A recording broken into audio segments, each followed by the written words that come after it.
Assalamualaikum warahmatullahi wabarakatuh. Selamat datang di seri kuliah struktur aljabar. Kali ini kita akan membahas tentang daerah integral.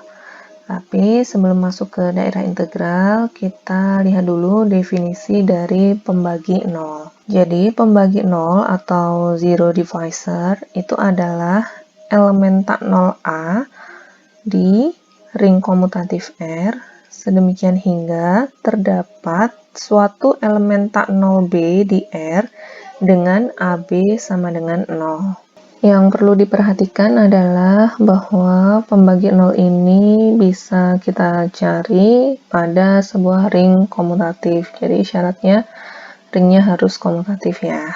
Nah, sebagai contoh pembagi 0 misalkan kita punya Z6. Z6 itu adalah 0, 1, 2, 3, 4, 5. Nah, kira-kira siapakah pembagi 0 di Z6?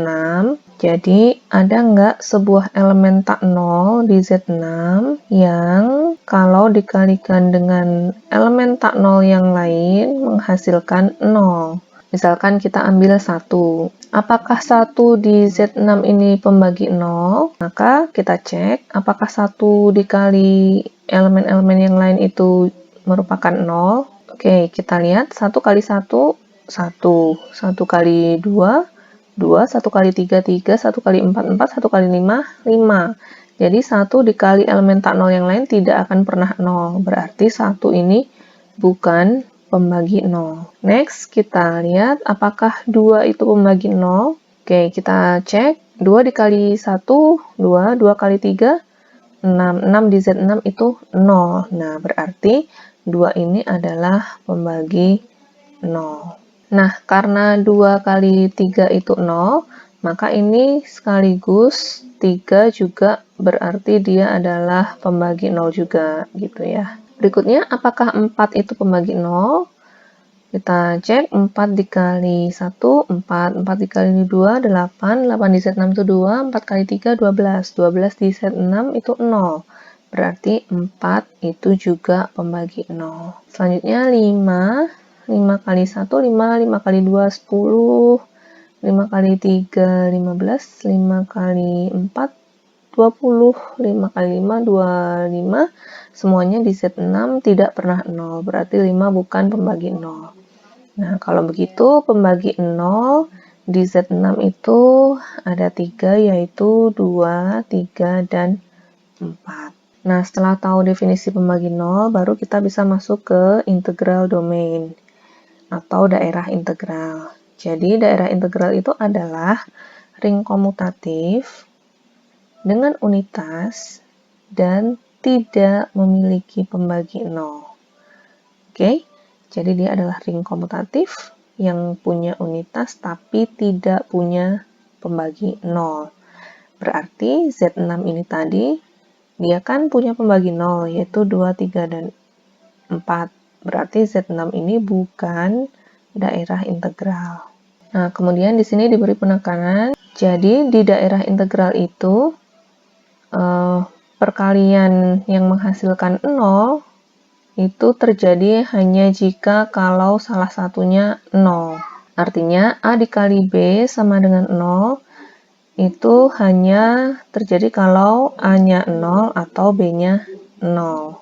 Jadi nggak akan pernah terjadi ada A yang tidak 0 dan B yang tidak 0 menghasilkan A dikali B sama dengan 0, itu tidak pernah terjadi di daerah integral. Nah, sekarang kita lihat contoh-contoh daerah integral. Yang pertama adalah ring dari himpunan bilangan bulat. Jadi himpunan bilangan bulat itu kan ring ya. Nah, dia juga merupakan daerah integral karena dia tidak memiliki pembagi 0. Kita tahu ini adalah Z. Z itu kan dari min tak hingga. Kemudian min 3 gitu misalkan, min 2, min 1, 0, 1, 2, 3, dan seterusnya sampai tak hingga. Ini kan bilangan bulat. Nah, bisa kita lihat bahwa siapapun di Z yang tidak 0, kalau dikali dengan elemen tak 0 yang lain di Z, maka tidak akan pernah menghasilkan 0. Jadi Z ini tidak punya pembagi 0, dengan demikian Z adalah daerah integral.